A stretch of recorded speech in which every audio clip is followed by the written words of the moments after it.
Shalom Bapak Ibu Saudara sekalian dikasih oleh Tuhan Yesus Kristus. Mari pada pagi hari ini kita ketemu kembali untuk bersama-sama melakukan ibadah ya.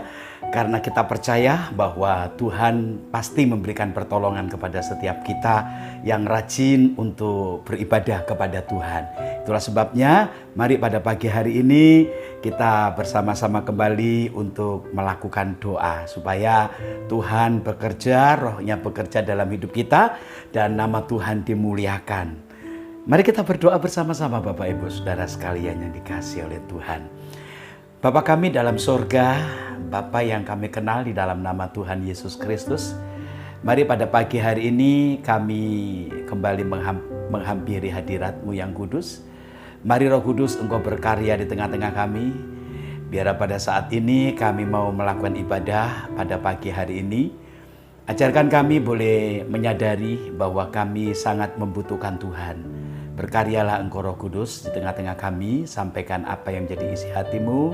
Supaya kami boleh mengerti, supaya kami boleh memahami apa yang Engkau bicarakan. Terima kasih Tuhan. Terpujilah akan nama-Mu, di dalam nama Tuhan Yesus Kristus kami naikkan doa serta pengucapan syukur kami. Haleluya. Amin. Puji nama Tuhan Bapak Ibu Saudara sekalian yang kasih Tuhan.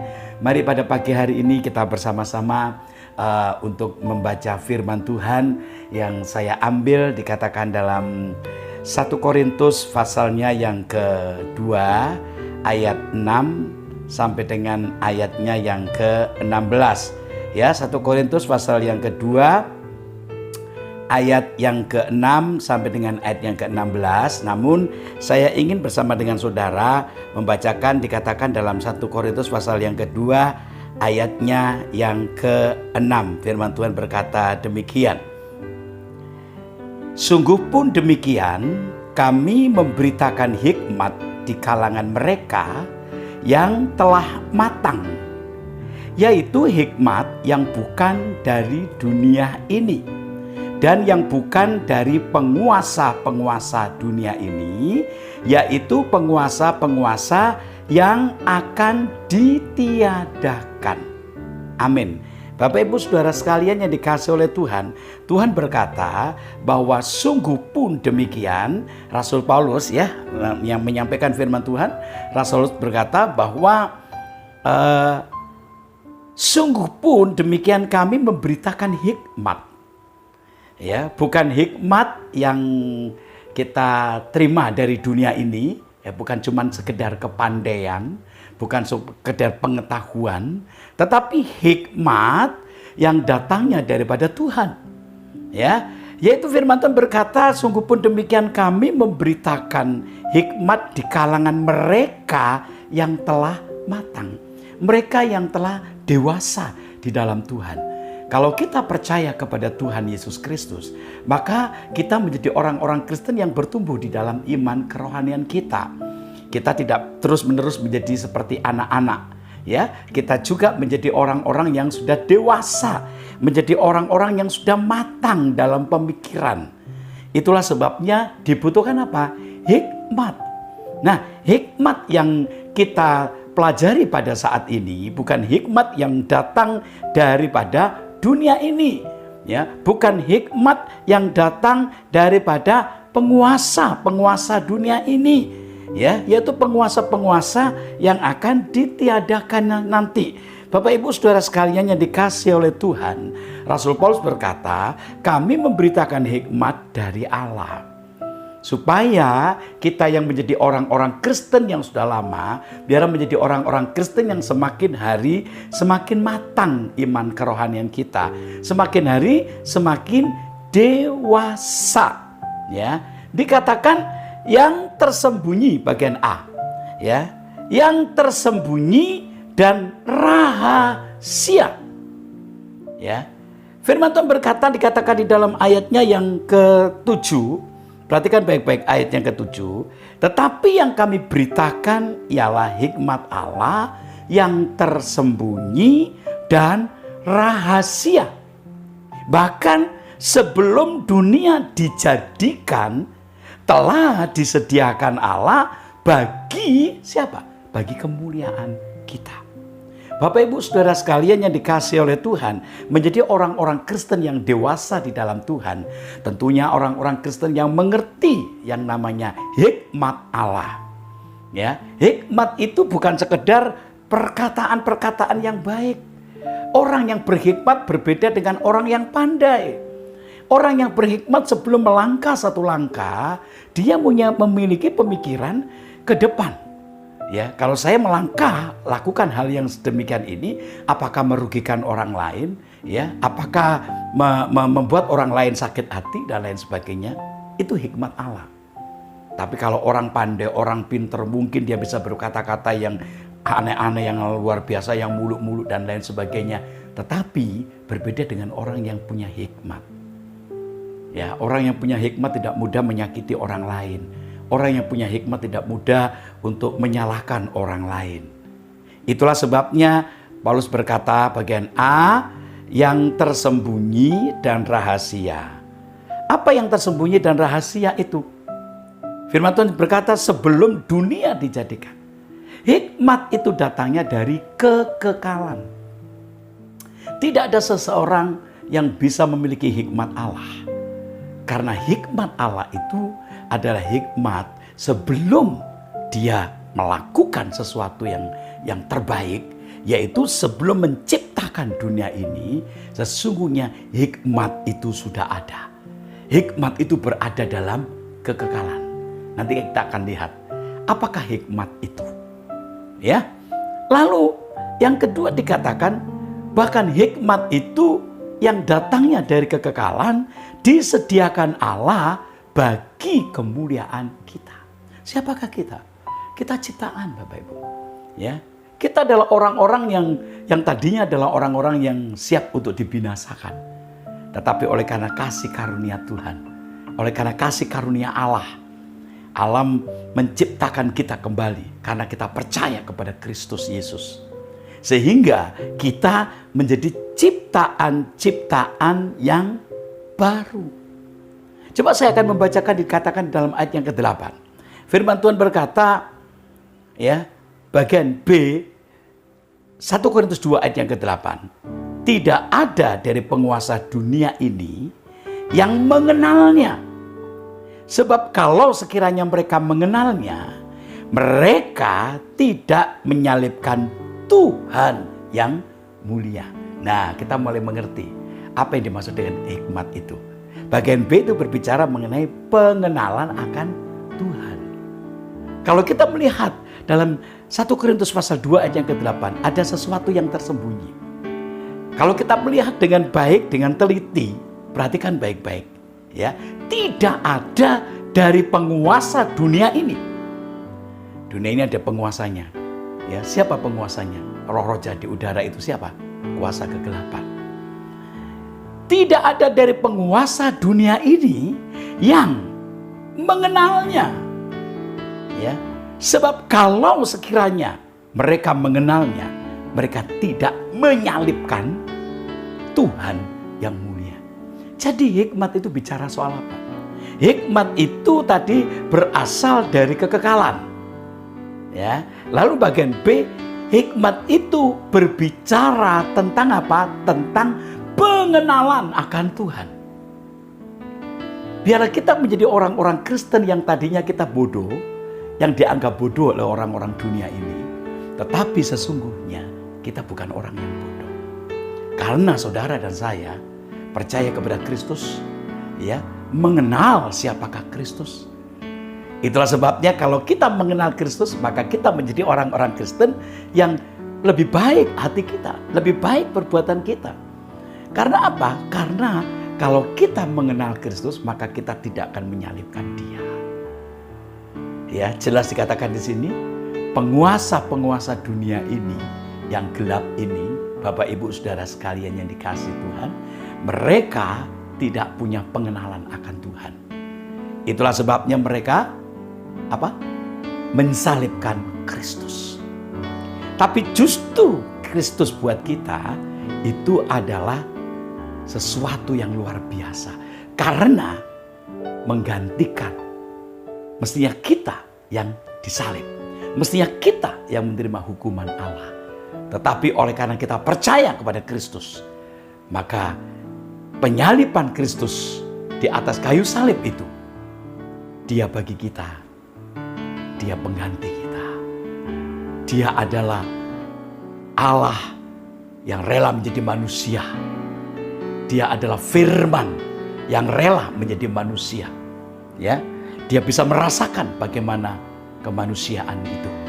Hidup menjadi manusia itu bagaimana. Dia rela menjadi manusia. Supaya apa? Supaya tergenapi firman Tuhan. Bahwa manusia yang hina itu, manusia yang tak berdaya seperti saya dan seperti Bapak Ibu Saudara sekalian, telah menerima penebusan dosa. Itulah sebabnya kita mengenal siapakah Tuhan kita itu.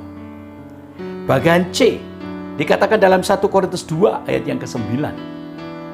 Tetapi seperti ada tertulis, apa yang tidak pernah dilihat oleh mata dan tidak pernah didengar oleh telinga dan yang tidak pernah timbul di dalam hati kita, di dalam hati manusia, semua yang disediakan Allah untuk mereka yang mengasihi Dia. Mari yang percaya katakan amin. Bapak Ibu Saudara sekalian yang dikasihi oleh Tuhan, firman Tuhan berkata, apa yang ada tertulis di dalam firman itu, apa yang ada tertulis, firman Tuhan berkata, yang tidak pernah dilihat oleh mata, yang tidak didengar oleh telinga, dan yang tidak pernah timbul dalam hati manusia, semua disediakan. Itu bicara soal apa? Bukan berbicara tentang janji Allah akan perkara-perkara dunia ini, bukan. Bukan janji Allah saudara akan diberi rumah mewah, bukan. Bukan janji Allah untuk saudara berikan mobil mewah, bukan Bapak Ibu. Ini berbicara tentang hikmat itu tadi. Hikmat itu siapa? Hikmat itu yang tersembunyi pada kekekalan, ya. Dan isinya adalah pengenalan. Pengenalan kan siapa? Tuhan. Jadi hikmat itu berbicara tentang siapa? Berbicara tentang Kristus. Saya bacakan sekali lagi.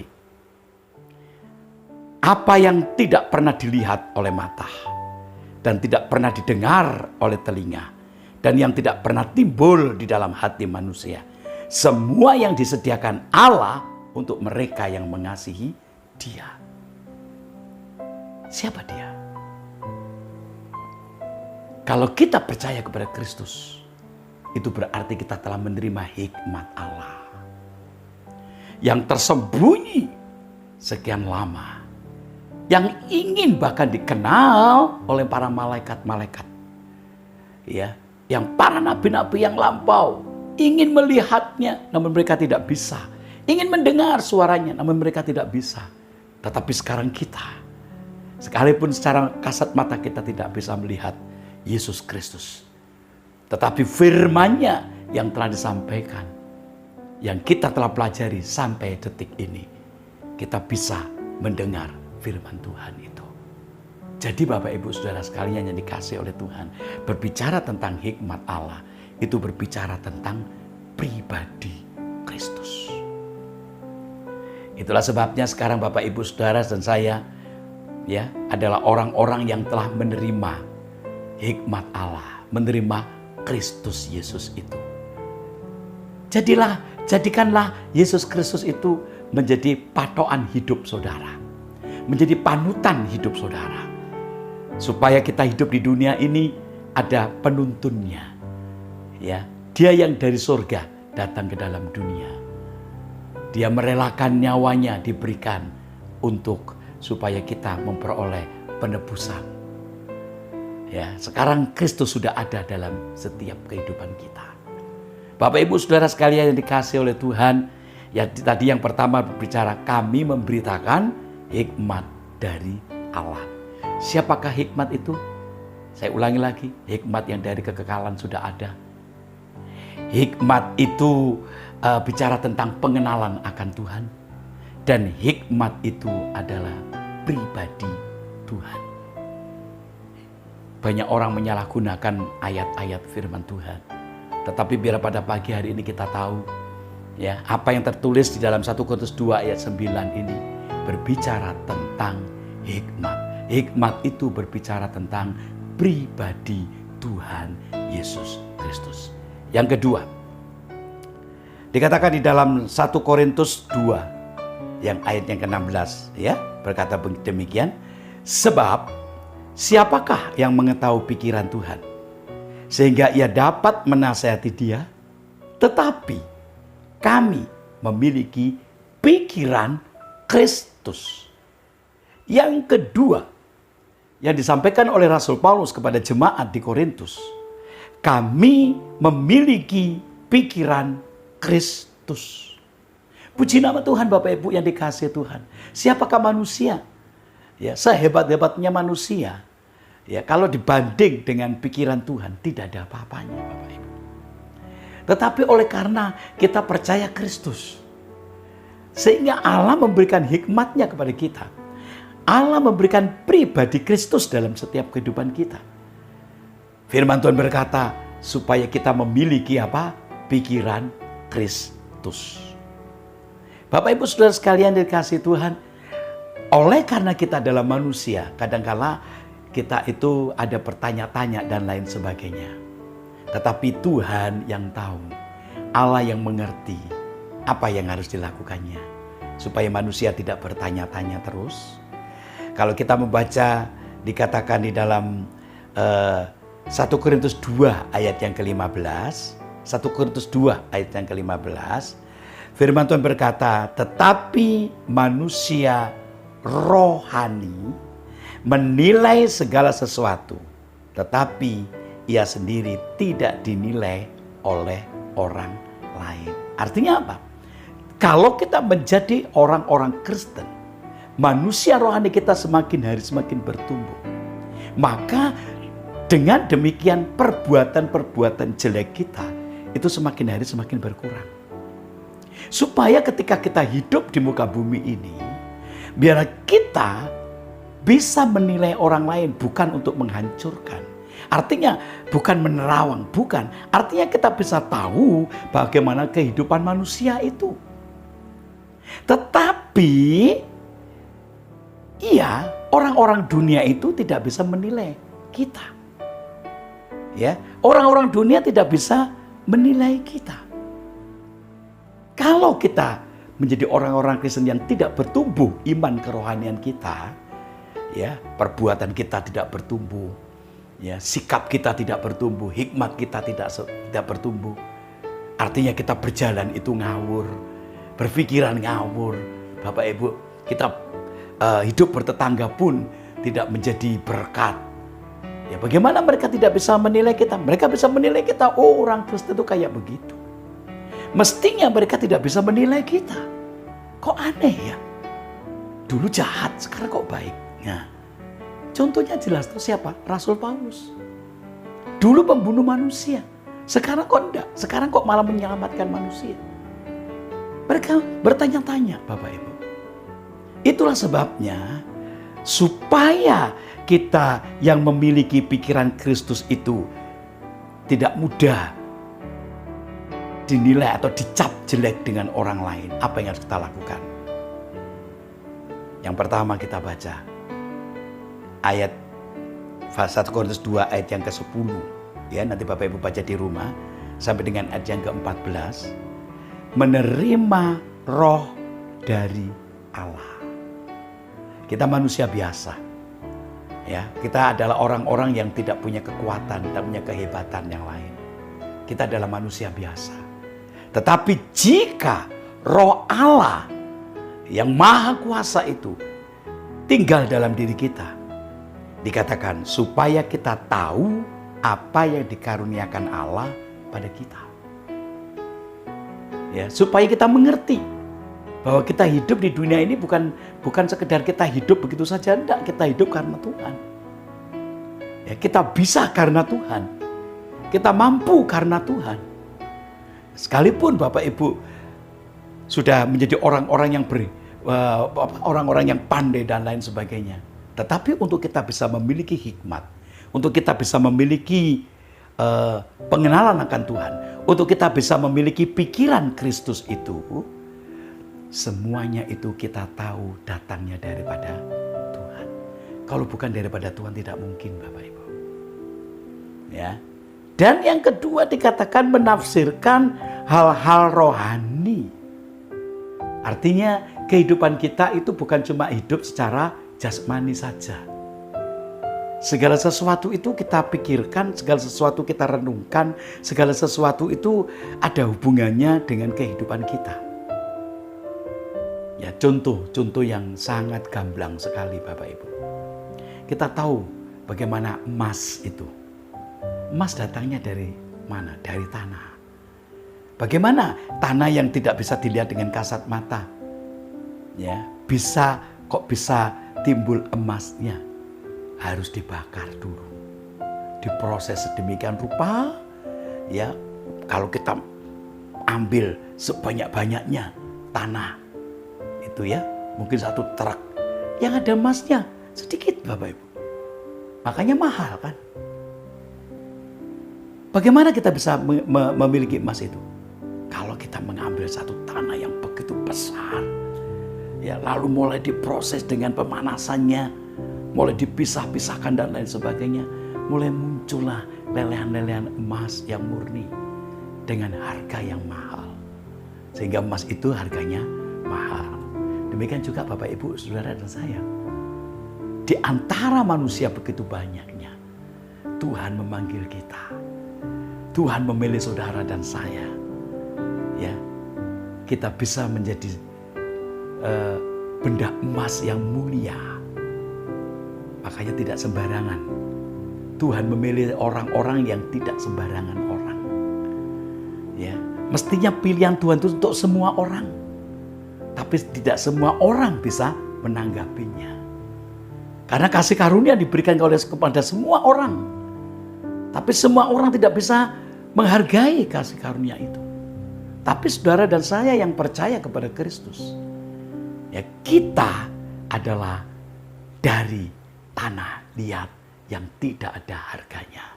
Tetapi karena kita percaya kepada Kristus dan Roh Allah diberikan kepada kita, maka kita menjadi bagaikan emas-emas yang mulia, emas-emas yang murni di hadapan Tuhan. Nah, ini namanya menafsirkan hal-hal yang rohani. Sehingga kita menjadi orang-orang Kristus yang berhikmat. Bukan cuma sekedar kita hidup di dunia saja, makan, minum, ya sudah, kalau saya itu sudah selesai. Bukan itu Bapak Ibu. Tuhan ingin pertumbuhan iman kekristenan saudara menjadi matang dan dewasa, itu artinya. Sehingga kita memiliki hikmat Allah, memiliki pikiran Kristus, memiliki pengenalan akan Tuhan. Itulah sebabnya dikatakan firman Tuhan dalam 1 Korintus pasal 2 ayat yang ke-11, 12, 13 gitu ya. Tadi kita telah nanti Bapak Ibu baca di rumah masing-masing. Berkata-kata tentang karunia-karunia Allah bukan dari hikmat dunia, tapi dari Roh Allah. Sehingga kita bisa mengenali karunia-karunia daripada Roh Allah itu. Jadi orang berhikmat itu memang susah ya. Tapi kalau kita dewasa, kedewasaan kita semakin bertumbuh, maka Bapak Ibu bisa berkata-kata, Bapak Ibu bisa mengucapkan, Bapak Ibu bisa mengenali bukan dari hikmat dunia ini. Kalau kita tanya kepada orang-orang yang hebat, orang-orang yang pandai, orang-orang yang memiliki pemikiran yang jenius, tapi maaf, kalau mereka di luar Kristus, ya, kalau kita tanya mengenai hikmat Allah, mereka tidak ngerti. Tapi kalau mereka sudah menerima Kristus, menerima kasih karunia Allah itu, ya, semakin hari semakin dewasa, dia belajar. Saya percaya orang yang semacam itu pasti mengerti. Itulah sebabnya kita diberi oleh Tuhan karunia-karunia rohani yang berbeda-beda. Biar kita melakukannya, dengan demikian kita menjadi orang-orang Kristen yang punya hikmat. Ya, tujuan Allah yang terakhir memberikan hikmat bagi kita supaya jangan ada orang-orang yang menjadi sombong. Bapak Ibu Saudara sekalian yang dikasihi oleh Tuhan, tujuan Allah memberikan hikmat bagi kita supaya kita menjadi orang-orang Kristen yang tidak mudah cemawah, yang tidak mudah sombong, menyombongkan diri, tapi memiliki hati yang rendah. Sebab segala sesuatu datangnya dari Dia. Apa yang kita pikirkan, apa yang kita lakukan, apa yang kita kerjakan, semua itu datangnya daripada Tuhan. Kiranya firman Tuhan pada pagi hari ini, renungan ini menjadikan kita menjadi orang-orang yang semakin dewasa di dalam Tuhan. Puji nama Tuhan, mari kita berdoa bersama-sama. Bapak Surgawi, akhirnya kami telah menyelesaikan pemberitaan firman Tuhan. Ajarkan kami boleh menjadi orang-orang Kristen yang dewasa di dalam Tuhan, memiliki pemikiran-pemikiran yang dewasa. Karuniakan kepada kami pikiran Kristus, supaya kami boleh mengerti semakin hari semakin dalam pengertian kami tentang Engkau. Terima kasih ya Tuhan, kami tetap berdoa bagi bangsa kami saat ini Tuhan, menghadapi masa pandemi COVID-19. Ajarkan kepada kepala negara kami dan seluruh para jajarannya yang tertinggi sampai paling bawah, supaya mereka menyadari bagaimana mereka hidup dalam dunia ini, sedang menghadapi COVID-19. Itulah manusia. Ajarkan kami supaya kami bisa memiliki hikmat. Terpujilah ke nama-Mu Tuhan. Kami masih berdoa pada masa pandemi ini, khususnya bagi jemaat Tuhan. Biarlah mereka semakin hari semakin dewasa di dalam Tuhan. Terpujilah ke nama Tuhan. Dan di dalam nama Yesus Kristus Tuhan, kami naikkan doa serta pengucapan syukur kami.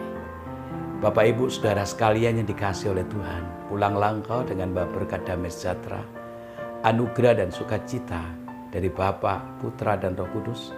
Berkat ini tercurah atasmu mulai sekarang, besok bahkan sampai pada kedatangan Tuhan Yesus Kristus. Mari kita pulang dengan bawa berkat dari Allah Abraham, Allah Ishak dan Allah Israel di dalam nama Tuhan Yesus Kristus. Haleluya.